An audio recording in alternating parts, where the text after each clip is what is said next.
Salam əziz izləyicilər və dəyərli abituriyentlər, hər birinizi xoş gördük. Dövlət İmtahan Mərkəzinin növbəti zona 9-lar üçün keçirdiyi 12 aprel buraxılış imtahanına olan suallara baxaq. Kanala abunə olmağı unutmayın. İlk öncə qrammatikadan başlayaq. 13-cü sualda decideddən sonra bilirik ki, to-lu feil gəlir, yəni bir doğrudur, 2 buna görə yanlışdır və burada inkar olduğu zaman satmamağı qərara gəldi deyilsə, not to sell olur, yəni üstdəki kimi. Cavabımız 1-3 A variantı.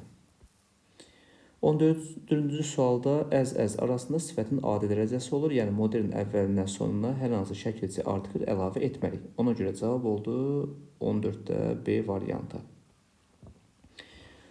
15-ci sualda isə deməli 1B olur, to worry narahat etmək, narahat olmaq deyəndə B-yə düz gələr, scream qışqırmaqdır, scream cry düz gəlir, cover örtməkdir, put one something over another thing, nəysə digərin üzərinə qoysan, to hide it onu gizlədirsən. Deməli 1B 2A olan cavab oldu 15-də Y variantı. 16-cı sualda əvəzlik bölməsində var bu isimli və isimsiz məsələsi var. Bu isimdir. Sol tərəfdə isimsiz olan B-ni, C-ni atırıq. Sağ tərəfdə isimli, daha doğrusu müstəqil gəliş əvəzliyi olmalıdır. A-da Z-dən sonra isim gəlməlidir. D-də M-dan sonra isim gəlməlidir. Cavab oldu Y variantı. 17-ci sualda düzgün passive voice cümləsini istəyir. B-də to be var, feil 3 yoxdur. C-də to be yoxdur. Axı passive üçün bizə to be feil 3 lazımdır.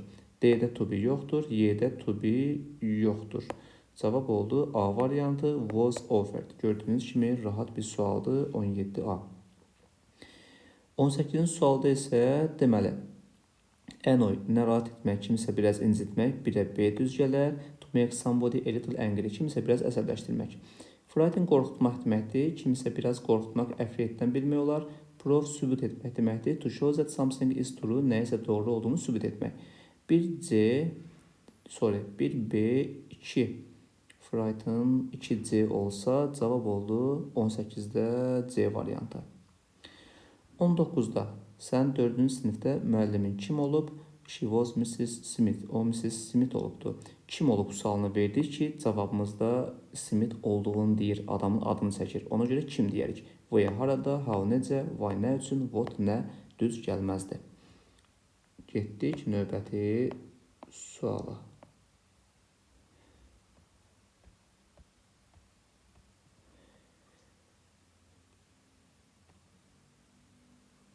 20-ci sualda verilən sözün antonimini istəyir. Noisy səs-küylü deməkdir. Quvvət sakit. Cavab D variantı. Big böyük, 4 çəkili, short qısa, long uzun.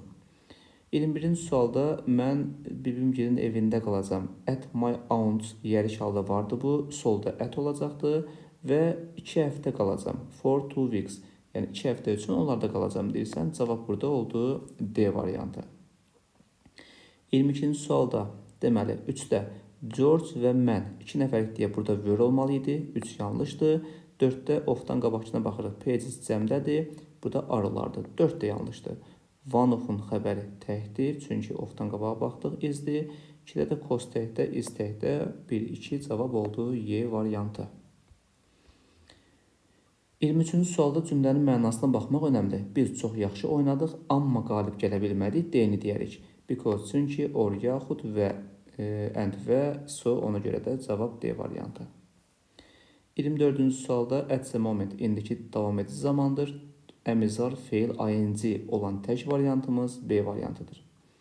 25-də negativ mənalı söz soruşur. Peaceful, sülhsevər, huzurlu mənası da var, müsbətdir bu. 3 confident, rahatdır, özünə inan var, müsbət mənalıdır. Kreativ, yaradıcıdır, müsbət mənalıdır. Bizə negativi deyir. Embarrassed, utandırıcı, utanmış mənası var. Disrespectful da hörmət göstərməyən, hörmətsiz mənası var. 1-5 doğru cavabdır. Belə əziz abituriyentlər, ümid edirəm ki, faydalı oldu. Birazdan reading suallarının da izahını verəcəm. Özünüzə yaxşı baxın.